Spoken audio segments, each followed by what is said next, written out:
मित्रांनो, फर्स्ट इयरच्या पहिल्याच अटेम्प्टमध्ये मुलं बॅकलॉगला का राहतात? त्याच्या टॉप 7 मिस्टेक या व्हिडिओत मी क्लिअर करणार आहे. फटाफट जाणून घेऊया, कारण तुम्ही 12वी नंतर आले आणि 12वीचा अप्रोच आणि फर्स्ट इयरचा अप्रोच हा पूर्ण डिफरंट आहे. यस, समजून घ्या. पहिलं लेट सिरियसनेस काय होतं, आता एक्झाम महिनाभरावर आहे. आत्तापासून सीरियस व्हा. पेपरच्या 7-8 दिवस आधी सीरियस होऊन फर्स्ट इयर क्लिअर होणार नाही. कारण ऑलरेडी युनिव्हर्सिटीचा रिझल्ट 40% वर कधीच नसतो. ते लक्षात ठेवा. आत्ता सीरियस व्हा. पटापट कामाला लागा. एक्झामिनरचा माइंडसेट हे सगळ्यात महत्त्वाचा पॉइंट आहे. कारण इंजिनिअरिंगमध्ये 12वी सारखं तुम्ही किती एफर्ट्स टाकले याला काही महत्त्व नाहीये. तर तुम्ही स्ट्रक्चर वाईज आन्सर लिहिलं का, कॉन्सेप्च्युअली लिहिलं का, त्यालाच महत्त्व आहे. एक्झामिनरला काय पाहिजे? प्रॉपर स्ट्रक्चरमध्ये आन्सर पाहिजे, कॉन्सेप्ट क्लिअर पाहिजे, मेन शब्द त्यांना कीवर्ड्स पाहिजे आणि त्याच्यानंतर पॉइंट वाईज लिहिलेलं पाहिजे. बस हे प्रॉपर स्ट्रक्चर आलं तर एक्झामिनर इंजिनिअरिंगमध्ये मार्क देतो. सो खूप जास्त लिहिण्यापेक्षा जे महत्वाचं आहे, परफेक्ट आहे, ते लिहा. एक्झामिनरचा माइंडसेट ओळखा. येस, हवं तर याच्यासाठी कॉलेजच्या आपल्या टीचरला भेटा, त्यांच्याकडून समजून घ्या. त्या वेने करून घ्या. कसं आन्सर अपेक्षित आहे, त्यांच्याकडे एक मॉडेल आन्सर शीट असते. ती बघा. तेव्हा तुम्हाला कळेल, की एक्झामिनरचा माइंडसेट कसा आहे, त्याला काय अपेक्षित आहे तसं लिहा. त्या पॅटर्ननुसार लिहिलं तरच फुल मार्क भेटेल. फुल्ली सिलेबस ट्रॅप हा सगळ्यात मोठा ट्रॅप आहे. जर आता 1 महिन्याचा पूर्ण सिलेबस करत बसायचं नाही, या ट्रॅपमध्ये आपण फसतो. सो काय करा, की लिमिटेड सिलेबस करा, पण फुल रिव्हिजन करा.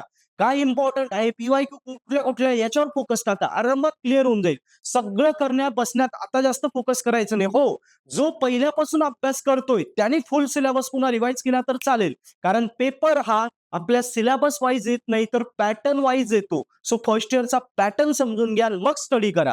इग्नोरिंग पी-वाय-क्यू हा मुद्दा मी मगाशीच क्लिअर केला, की इंजिनिअरिंगमध्ये प्रिव्हियस इयर क्वेश्चन पेपरला खूप महत्त्व असतं. 2024 पॅटर्नचे 2 पी-वाय-क्यू अवेलेबल आहे. डिसेंबर 24 आणि जून 25 दोन्ही एकदम विथ ऑप्शन 140 मार्काचा पेपर असतो. 140-140 280 मार्काचा पेपर पूर्ण चाटून जा. पूर्ण ईच अँड एव्हरी क्वेश्चन त्या विषयाचा पूर्ण तोंडपाठ करून बघा. बघा त्याच्यातले 35 ते 40 मार्काचे प्रश्न रिपीट होतील. शिवाय तुम्हाला पेपर कसा येतो, कुठल्या क्वेश्चनला काय ऑर येतं, कुठल्याला काय महत्व आहे, कुठले क्वेश्चन रिपीट होत आहे, हे क्लिअर होईल. आणि हे 2 पेपर झाल्यानंतर अजून वाटलं तर 19 पॅटर्नचे सुद्धा मागचे 2 वर्षाचे म्हणजे 4 पेपर रेफर करा. म्हणजे 24च्या 1 वर्ष आणि 19 पॅटर्नचे 2 वर्ष असे 3 वर्षाचे पेपर जर रेफर केले, 6 पेपर तो मुलगा डायरेक्ट टॉप करून जाईल. फक्त 1900 पेपर रेफर करताना आपल्या टीचरला विचारून घ्या, कुठल्या 20% सिलेबस कमी झालाय, 80% सिलेबस तोच आहे. सो तेवढे प्रश्न गाळून टाकायचे, बाकी रेफर करायचे. हे लय महत्वाचं आहे. येस, प्रेझेंटेशन प्रॉपर करा. अक्षर थोडंफार ठीक असेल तर चालेल, पण प्रेझेंटेशन प्रॉपर डायग्राम काढा, त्याला लेबल करा. आन्सर लिहिताना स्ट्रक्चर मगाच सांगितलं, स्ट्रक्चर वाईज लिहा. मेन शब्दाला अंडरलाईन करा. फॉर्म्युले बॉक्समध्ये लिहा. आलेल्या आन्सरला बॉक्स करा. स्टेप्स वाईज लिहा. प्रेझेंटेशनला इंजिनिअरिंगमध्ये महत्व आहे, कारण एक्झामिनरला वेळ नसतो एवढं चेक करायला. तो मेन आन्सर बघतो, मार्क देतो. आन्सरला बॉक्स करा. स्टेप्सला बॉक्स करा. प्रेझेंटेशन छान करा. युनिट सिलेक्शन आणि क्वेश्चन लिहिताना जरुरी नाही, की क्वेश्चन नंबर 1, 2, 3, 4 असंच सोडवलं पाहिजे. आपल्याला वाटतं यार युनिट नंबर मला 4 एकदम भारी जमतोय. मग त्याचा क्वेश्चन नंबर समजा 7, 8 आहे. तो आधी सोडवायचा, तो आधी सोडव. येस, क्वेश्चन नंबर 9, 10 हा युनिट नंबर 5चा आहे. तो त्याच्यानंतर सोडव. मग क्वेश्चन नंबर 1, 2 घे. म्हणजे जे सोप्पं आणि परफेक्ट आहे ते आधी सोडव. कारण पहिले 3 क्वेश्चन तुझे चेक करताना एक्झामिनरला 10 मिनिटं, 15 मिनिटं लागतात. त्या 15 मिनिटात जर तुझं इम्प्रेशन पडलं, त्याला वाटतं हा मुलगा हुशार आहे, तो पुढे मोकळ्या हाताने पेपर चेक करतो. पण इम्प्रेशन पहिले 2-3 क्वेश्चनमध्ये खाडाखोड झाली, चुकीचं लिहिलं, कन्सेप्ट क्लिअर नसेल, त्याला कळतं हा मुलगा मठ्ठ आहे, त्याला तो कडक हाताने पेपर चेक करतो. त्यामुळे फर्स्ट इम्प्रेशन, लास्ट इम्प्रेशन. त्यामुळे पहिले 3 क्वेश्चन सोडवताना सगळ्यात सोप्पा युनिट आधी घे. म्हणजे युनिट कुठला आधी सोडवायला घ्यायचं हे प्रॉपरली समजून घे. जे परफेक्ट आणि फुल आन्सर येतं तेच युनिट आधी सोडव. सगळ्यात आता शेवटचा पॉइंट झाला इंटेलिजन्स व्हर्सेस स्ट्रॅटेजी. इंजिनिअरिंगमध्ये तू किती मेहनत केली, किती एफर्ट्स घेतले, तू किती इंटेलिजंट याला महत्व नाही. तर तू कुठल्या स्ट्रॅटर्जीने अभ्यास केला आणि पेपर सोडवला यालाच महत्व आहे. म्हणून मी म्हटलं होतं, की फुल सिलेबस करण्यापेक्षा, क्वेश्चन पेपर अव्हॉइड करण्यापेक्षा एक स्ट्रॅटर्जी वापर. पेपर कसा लिहायचा, काय-काय इम्पोर्टंट आहे ते करायचं.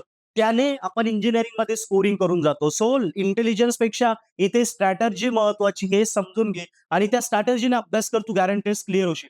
सो मित्रांनो, या 7 मिस्टेक आहे याच्यामुळे इंजिनिअरिंगमध्ये मुलं फेल होतात. या अव्हॉइड कशा करायच्या? तर एक अप्रोच एक्झाम ओरिएंटेड ठेव. एक्झामला काय येतं त्याच्यावर फोकस कर पूर्ण सिलेबस करण्यापेक्षा. पी-वाय-क्यूला महत्त्व दे. 2.5 तास घरात टाईम लाव. रूममध्ये एकटाच बस. अलार्म सेट कर 2.5 तासाचा आणि पेपर देऊन बघ. दोन्ही पेपर देऊन बघ आणि चेक करून बघ. ते जर पेपर दिल्यानंतर तुला कॉन्फिडन्स येईल, यार या चुका झाल्या, या चुकांमुळे माझा पेपर असं जात होता. ते तुला 2.5 तासाची रंगीत तालीम तुझी होईल. तेव्हा तुला तो कॉन्फिडन्स येईल, की यार तिथे होणारी चूक मी इथेच 2 वेळा करून बसलो. म्हणजे आता एक्झाम येईल ना, एक्झामला मी भारी पेपर लिहू शकतो. सो 2.5 तास टाईम लावून स्वतः पेपर सोडून बघ. रूममध्ये एकटा बसायचं आणि लिमिटेड सिलेबस कर, ज्यामुळे तुला टाईम वाचेल. उरलेल्या वेळात तू फुल रिव्हिजन करू शकतो. सो मित्रांनो, या 3 स्टेप फॉलो करायच्या आणि या 7 ज्या गोष्टी या अव्हॉइड करायच्या. तू जर असं केलं 100% मी गॅरंटी देतो तुझी फर्स्ट इयर एक्झाममध्ये तू टॉप करशील. स्कोरिंग नाही, डायरेक्ट टॉप करशील. आणि हो, फर्स्ट इयरची एक्झाम तुला कमीत कमी वेळेत हे सगळे क्वेश्चन तुझे सॉल्व्ह करून कमीत कमी वेळेत तुला प्रिपेअर करायचं असेल तर पर्पल आर्ट ॲप्लिकेशनवर क्रॅश कोर्सेस अवेलेबल आहे. 2 दिवस क्रॅश कोर्सेसचा स्टडी कर. पेपर कसं लिहायचं, प्रॉपर आन्सर वगैरे सगळ्या गोष्टी, स्ट्रॅटेजीज आम्ही पर्पल आर्ट ॲपमध्ये प्रत्येक कोर्समध्ये दिलाय. 98 मार्काचा फ्री मटेरियल प्लस प्रत्येक विषयाचं 70 मार्काचं म्हणजे 7+35 350 मार्काचे फ्री आय-एम-पी क्वेश्चन, स्ट्रॅटेजी सगळं पर्पल आर्ट ॲपमध्ये फ्री अवेलेबल आहे. ॲप लिंक डिस्क्रिप्शनमध्ये डाउनलोड कर. स्ट्रॅटेजीज समजून घे. पर्पल आर्ट ॲप्लिकेशन सोबत अभ्यास कर. गॅरंटेड एमसेम तुझे टॉप करशील. बेस्ट लक.